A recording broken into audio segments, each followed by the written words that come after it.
Thank you very much, Mr. Chair. I'd like to echo non-nuclear weapon states who emphasized on recognition of the peaceful users, the right to peaceful users as inalienable. This was mentioned by a lot of non-nuclear weapon states, including Brazil and Mexico. Therefore, we believe that this should be specified in paragraph 12 of the preamble.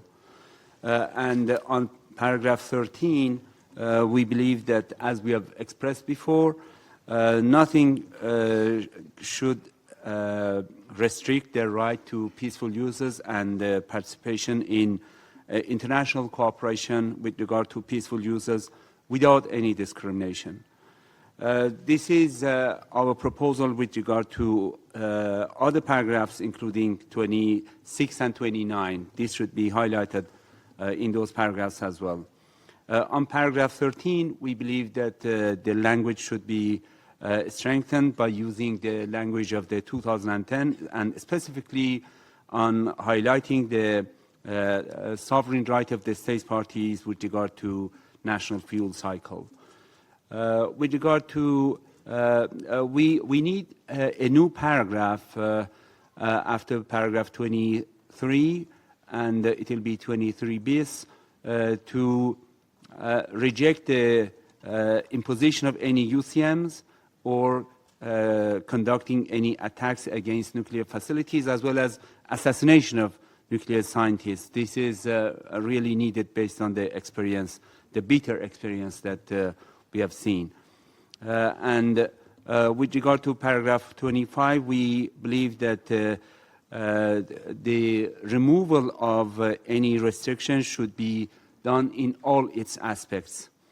With regard to paragraph 27, of course, we see that the inclination to use peaceful nuclear technology is noted, but we think that it should be acknowledged instead, and this will be consistent with the realities. And on paragraph 29, we should emphasize the right to peaceful users in an effective and non-discriminatory manner. After 29, we need two more paragraphs, new paragraphs. One, to emphasize on the role of the developed countries in promotion and implementation of international cooperation. And the other paragraph should reflect on the notion that security, safety and security should not restrict inalienable right in any way. Mr. Chair, with regard to paragraph 41, against the backdrop of several illegal attacks triggered by the United States and the Israeli regime against Iranian nuclear facilities, we think that the language here exactly should be strengthened, and therefore we have some modifications with regard to first part of the paragraph 41 that reads as follows.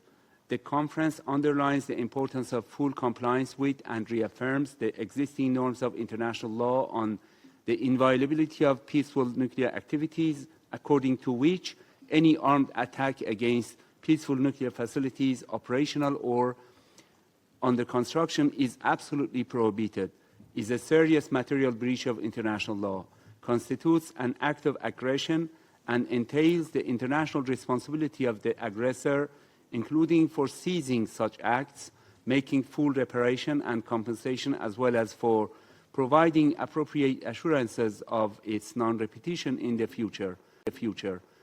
Any such attack also seriously undermines the very objects and purposes of the NPT and the IAEA statute, gravely endangers the IAEA safeguard systems, and seriously impedes the full and effective exercise of the inalienable rights of any state party to the treaty to develop, research, production, and use of nuclear energy for peaceful purposes without discrimination. And then we can continue the rest of the paragraph.